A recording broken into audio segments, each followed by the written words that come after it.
Okay, so start with fungal infection of CNS. देखिए CNS में अब कौन कौन से फंगस जो है वो इन्फेक्शन कॉज कर सकते हैं हम लोग उसके बारे में पढ़ेंगे। जितने भी फंगस जनरली इन्फेक्शन कॉज करते हैं सीएनएस में वो क्रोनिक मेनिंजाइटिस मेनली कॉज करते हैं। ठीक, देखिए बैक्टीरिया कॉज करेगा एक्यूट मेनिंजाइटिस, इसके बैक्टीरिया के अलावा चाहे कुछ भी इन्फेक्शन करे सीएनएस में वो जनरली क्रोनिक मेनिंजाइटिस ही कॉज कर सकता है। ठीक, अब देखें इसके तो जो फंगस में जो सबसे कॉमन फंजाई है जो कि कॉज करता है वो होता है क्रिप्टोकोकस नियोफॉर्मेंस, वो सबसे इंपॉर्टेंट है। अब तो हम लोग पढ़ेंगे क्रिप्टोकोकल के से जो मेनिंजाइटिस होता है उसे बोलते हैं क्रिप्टोकोकल मेनिंजाइटिस के बारे में। देखें caused by a capsulated yeast called as cryptococcus neoformans. तो cryptococcal meningitis is caused by a capsulated yeast called as cryptococcus neoformans. इसका मतलब जो क्रिप्टोकोकस नियोफॉर्मेंस होता है फंजाई उसके ऊपर एक कैप्सूल होती है। ठीक, अब और ये फेटल मेनिंजाइटिस कॉज कर सकता है एचआईवी इन्फेक्टेड पर्संस में। जो एचआईवी इन्फेक्टेड पर्संस हैं उनमें ये फेटल मेनिंजाइटिस कॉज कर सकता है। इसके अलावा आप में हमें जो लोग इम्यूनो कॉम्पिटेंट हैं तो उनका लंग का डिफेंस मैकेनिज्म जो होता है वो इसको लिमिट कर देता है जनरली इसके इन्फेक्शन को। बट ऐसे लोग जो लोग इम्यूनो डिप्रेसेंट हैं या इम्यूनो कॉम्प्रोमाइज्ड हैं उनमें ये फेटल मेनिंजाइटिस कॉज कर सकता है, और एचआईवी में तो काफी फेटल कॉज करता है। हम लोग पहले पढ़ते हैं इसकी स्पीसीज और स्टेरियोटाइप के बारे में। जो क्रिप्टोकोकस होता है उसकी दो स्पीशीज होती हैं, एक का नाम होता है क्रिप्टोकोकस नियोफॉर्मेंस और एक का नाम होता है क्रिप्टोकोकस गैटी, और टोटल 4 स्टेरियोटाइप होते हैं A, B, C, D। ठीक, तो 2 स्पीशीज 4 स्टेरियोटाइप। अब बात करते हैं पैथोजेनेसिस की। तो देखें जो इन्फेक्शन हम इन्फेक्शन एक्वायर करते हैं, so infection acquired by inhalation of aerosolized forms of cryptococcus. तो जो एरोसोल्स होते हैं कभी कभी उनमें क्रिप्टोकोकस उनके साथ उन एरोसोल्स के साथ हम उनको इनहेल कर लेते हैं। ठीक, और इनहेल या तो डायरेक्ट उनकी सेल करेंगे या तो डायरेक्ट ईस्ट सेल, मतलब डायरेक्ट हम लोग उन्हें क्रिप्टोकोकस को ही इनहेल कर लिया एरोसोल में, डायरेक्ट उसकी सेल को, या फिर उसके बेसिडियोस्पोर्स को भी हम लोग इनहेल करें, चाहे ईस्ट सेल को इनहेल करें चाहे बेसिडियोस्पोर को इनहेल करें, इसके दोनों ही इन्फेक्शियस होते हैं।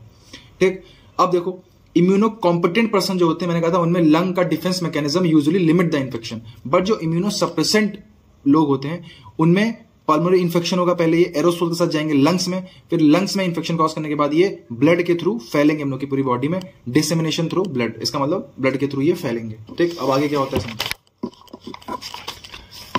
देखिए जब क्रिप्टोकोकस जो होता है उसकी जो यूनिक एबिलिटी होती है वो ये होती है कि वो ब्लड ब्रेन बैरियर को आराम से क्रॉस कर सकता है। So unique feature of cryptococcus is its ability to cross blood brain barrier. अब ब्लड ब्रेन बैरियर को ये दो तरीके से क्रॉस कर सकता है। एक तो डायरेक्टली क्रॉस कर सकता है, डायरेक्टली ब्लड ब्रेन बैरियर की जो एंडोथेलियम होती है उसको डायरेक्टली क्रॉस कर जाता है, या फिर मैक्रोफेजेस इसको लेके जाती हैं एज अ ट्रोजन हॉर्स। मतलब ब्लड ब्रेन बैरियर हमारा ये रहा और मैक्रोफेजेस इसके अपने अंदर क्रिप्टोकोकस फंगस जो फंगाई है उसको भर के ले जा रहे हैं, और हमारा ब्लड ब्रेन बैरियर को लगता है ये तो मैक्रोफेज है, ये तो अपनी बॉडी की सेल है, इसको जाने दो, लेकिन इसके अंदर साथ में कौन चले गए, क्रिप्टोकोकस के जो इन्फेक्शियस कॉजिंग ऑर्गेनिज्म थे।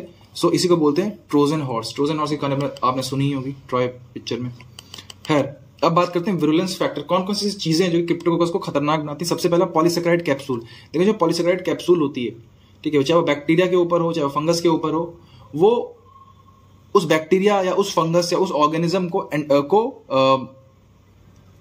उससे बचा लेती। क्या बोलते हैं यार उसे, अरे यार क्या सा टर्म था भाई, फैगोसाइटोसिस है ना, तो उसको फैगोसाइटोसिस से बचा लेती है। ठीक, अब आते हैं second, ability to make melanin by producing an enzyme called as phenyl oxidase.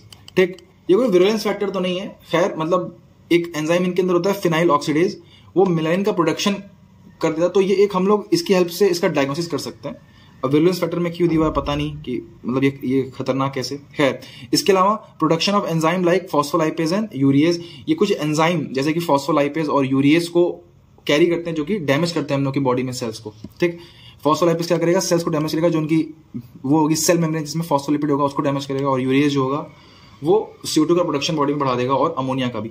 ठीक, अब रिस्क फैक्टर क्या है, कौन कौन से लोग इसके लिए ज्यादा प्रोन होते हैं। तो देखिए ऐसे पर्सन जिनमें एडवांस एचआईवी इन्फेक्शन हो चुका है, जिनकी टी सेल काउंट जो है वो लेस देन 200 पर माइक्रोलीटर से कम चली गई है, उनके अंदर ये रिस्क ज्यादा बढ़ जाता है क्रिप्टोकोकल मेनिंजाइटिस का। सेकंड, पेशेंट विद हेमाटोलॉजिक मैलिग्नेंसीज, जिनके अंदर हेमाटोलॉजिक मैलिग्नेंसीज होती हैं, उनके अंदर कैंसर है भाई तो उसकी वजह से। ठीक है, सेकंड है ट्रांसप्लांट रेसिपिएंट, क्योंकि यार इम्यूनो कॉम्प्रोमाइज लोग होंगे ये, और पेशेंट और स्टेरॉइड थेरेपी। आपको मालूम है कि जिन भी पर्सन में स्टेरॉइड थेरेपी चलती है उनका इम्यून सिस्टम वीक हो जाता है, तो जिनका इम्यून सिस्टम वीक है उनमें इन्फेक्शन फैलेगा। अब आते हैं क्लिनिकल फीचर्स पे, ध्यान से देखिए। सबसे पहला और सबसे कॉमन प्रेजेंटेशन जो आता है वो होता है पल्मोनरी क्रिप्टोकोसिस, मतलब ये लंग को डैमेज करता है, इसे बोलते हैं पल्मोनरी क्रिप्टोकोसिस। ठीक, सबसे पहला और मोस्ट कॉमन फीचर होता है। उसके बाद ये क्रिप्टोकोकल मेनिंजाइटिस तक जा सकता है। ठीक, क्रिप्टोकोकल मेनिंजाइटिस में ये ऑप्टिक नर्व को इन्वॉल्व करता है। ठीक है, जब क्रिप्टोकोकल वो होता है मेनिंजाइटिस, उसमें ऑप्टिक नर्व डैमेज होती है। ठीक है, और साथ में जो क्रोनिक मेनिंजाइटिस के फीचर जैसे कि हेडेक, फीवर, वो सब आते हैं। सेंसरी एंड मेमोरी लॉस हो जाता है। ठीक, क्रेनियल नर्व जो ये है, मतलब ये होती है ऑप्टिक नर्व, उसको डैमेज कर देता है। ठीक है, तो फीचर क्या हो गया क्रिप्टोकोकल मेनिंजाइटिस के? फीवर हो गया, हेडेक हो गया, sensory and memory loss and cranial nerve damage, वो भी कौन सी? Optic nerve. ठीक, जिसकी वजह से लॉस ऑफ विजन भी कई बार हो जाता है। नेक्स्ट, स्किन लीजन्स कॉज कर सकता है, और ये skin lesions generally serotype D के साथ कॉमन होते हैं। सीरोटाइप डी, मैंने कहा था इसके 4 सीरोटाइप होते हैं, ए बी सी डी, तो स्किन लीजन जनरली डी के साथ कॉमन होते हैं। नेक्स्ट है ऑस्टियोलाइटिक बोन लीजन्स कॉज कर सकता है, ऑस्टियोलाइटिक बोन लीजन्स। अब इसकी एपिडेमियोलॉजी समझो तो लगभग 1 मिलियन केसेस अकाउंट इसके हो चुके हैं वर्ल्ड वाइड, और लगभग 6 लाख डेथ ये एनुअली कॉज करता है, तो खतरनाक बीमारी है भी। ठीक, अब आ जाओ इसकी जियोग्राफिकल डिस्ट्रीब्यूशन पे, तो इसका तो जो सीरोटाइप ए है ये वर्ल्ड वाइड पाया जाता है, और जो सीरोटाइप डी है ये सिर्फ यूरोप में पाया जाता है जनरली। ठीक, अब हैबिटेट, तो क्रिप्टोकोकस जो होता है वो जनरली सॉइल में पाया जाता है। Soil contaminated with avian excreta, avian excreta से जो कंटामिनेटेड, एवियन का मतलब बर्ड, जो बर्ड के एक्सक्रीटा से कंटामिनेटेड सॉइल है उनमें जनरली पाया जाता है। अब आ जाओ उसकी लैब डायग्नोसिस पे, तो सबसे पहले स्पेसिमेन हम लोग लेते हैं, या तो CSF लेंगे, या तो स्किन स्क्रैपिंग लेंगे, या तो ब्लड लेंगे। ठीक, अब आते हैं इसके डायरेक्ट डिटेक्शन मेथड पे। सबसे पहले देखिए हम लोग इसकी करते हैं निगेटिव स्टेनिंग। निगेटिव स्टेनिंग हम लोग करते हैं modified India ink stain and nigrosin stain से। देखिए जो इंडिया इंक स्टेन अकेला होता है, मतलब सिर्फ इंडिया इंक स्टेन, वो लेस सेंसिटिव होता है, इसलिए हम लोग यूज करते हैं modified India ink stain and nigrosin stain. और ये स्टेन हमें इसके कैप्सूल को डिमॉन्स्ट्रेट करता है, मतलब ये कंफर्म कर दिया कि इसमें कैप्सूल है। ठीक, कैप्सूल कैसा नजर आता है? Appear as clear space surrounding round budding yeast cell. देखें, समझे, इतना स्पेस बिल्कुल खाली होगा, ये स्पेस बिल्कुल खाली है। ठीक है, क्लियर स्पेस, और इसमें ये जो ईस्ट सेल है उसकी बडिंग हो रही होगी सराउंडिंग राउंड गोल बडिंग ईस्ट सेल। ठीक, और जो कैप्सूल का डायमीटर होता है, देखें ये पूरी जो कैप्सूल का डायमीटर होता है is approximately 2 times diameter of yeast cell. मतलब जो इसका डायमीटर होगा, ये मान लो कैप्सूल का डायमीटर है D1 और इसका डायमीटर है D2, तो जो D2 होगा is approximately 2 times of D1। ठीक, इसको आप देख सकते हैं इसमें, ये देखें, ये बडिंग ईस्ट सेल है, और इसके अराउंड ये क्या है हमारा, इसका कैप्सूल होता है। ठीक है, तो कैप्सूल काफी बड़ा होता है, ये बताना चाहते हैं। सबसे पहले हमने क्या किया इसका negative staining with modified India ink stain, India ink stain और निग्रोसिन स्टेन की हेल्प से। ठीक, नेक्स्ट है हम लोग और स्टेन्स का यूज कर सकते हैं, जैसे कि म्यूसी कार्माइन स्टेन। जो म्यूसी कार्माइन स्टेन होता है वो स्टेन करता है कार्मिनोफिलिक सेल वॉल। जो क्रिप्टोकोकस होता है उसकी सेल वॉल में कैरामाइन होता है, तो ये उसकी सेल वॉल को क्या करता है, स्टेन करता है। नेक्स्ट है मैसन फोंटाना स्टेन। जो मैसन फोंटाना स्टेन है ये डिमॉन्स्ट्रेट करता है प्रोडक्शन ऑफ मेलानिन को, प्रोडक्शन ऑफ मेलानिन। ठीक, जो मैंने कहा था ना मेलानिन की फॉर्मेशन हो रही है इसके अंदर, तो उसको डिमॉन्स्ट्रेट करता है। लास्ट है एलिशियन ब्लू स्टेन, ये डिमॉन्स्ट्रेट करता है कैप्सूल। देखिए MCQ पॉइंट ऑफ व्यू बहुत इंपॉर्टेंट है। म्यूसी कार्माइन नामी में है carmine cell wall, Masson Fontana melanin, M से मैंसन फोंटाना, M से मेलानिन। लास्ट है एलिशियन ब्लू स्टेन, तो ये ABC alcian blue stains demonstrate capsule ABC। ठीक, अब आ जाओ एंटीजन डिटेक्शन पे, तो हम लोग इसका एंटीजन डिटेक्शन करते हैं बाय लेटेक्स एग्लूटिनेशन टेस्ट, बस नाम याद रखें बहुत। अब आ जाओ इसके कल्चर पे, तो जो इसका कल्चर हम लोग करते हैं CSF का, या तो हम लोग करेंगे SDA पे, ठीक, सेबोयूरेट डेक्सट्रोज अगार, या तो हम लोग करेंगे उस पे उसका ब्लड अगार पे, या तो करेंगे चॉकलेट अगार पे। कितने टेम्परेचर पे? 37 डिग्री सेल्सियस पे। तो हमें क्या दिखता है? हमें दिखता है mucoid creamy white and east like colony दिखती है। देखें ये देखें, ये हमने 37 पे इसको ग्रो किया SDA में, या तो SDA में करेंगे, या तो चॉकलेट अगार में करेंगे, या तो ब्लड अगार में करेंगे।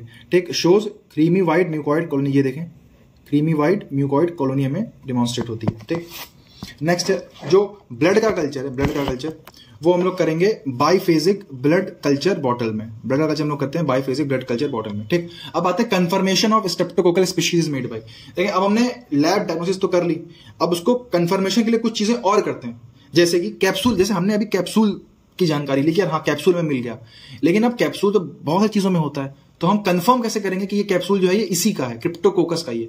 तो अब हम लोग उसके लिए कुछ चीजें करते हैं, जैसे कि niger seed and bird seed agar का इस्तेमाल करते हैं, जो कि डिमॉन्स्ट्रेट करता है मेलानिन प्रोडक्शन को। ठीक, हमें पता है कि मेलानिन प्रोडक्शन जनरली हमने अभी तक सिर्फ इसी में पढ़ा, क्रिप्टोकोकल मेनिंजाइटिस में। ठीक, तो हम ये कंफर्म कर देगा। 30 डिग्री सेल्सियस पे ग्रोथ कराएंगे तो हमें कॉलोनीज दिखेंगी यही वाली। ठीक, यूरिएज टेस्ट कराएंगे, क्योंकि मैंने कहा था बहुत सारे एंजाइम होते हैं जो कि ये वो करता है, जो कि इसका विरुलेंस फैक्टर मैंने पढ़ाया था, production of enzyme like phospholipase and urease. तो इसका मतलब हम लोग यूरिएज टेस्ट करेंगे।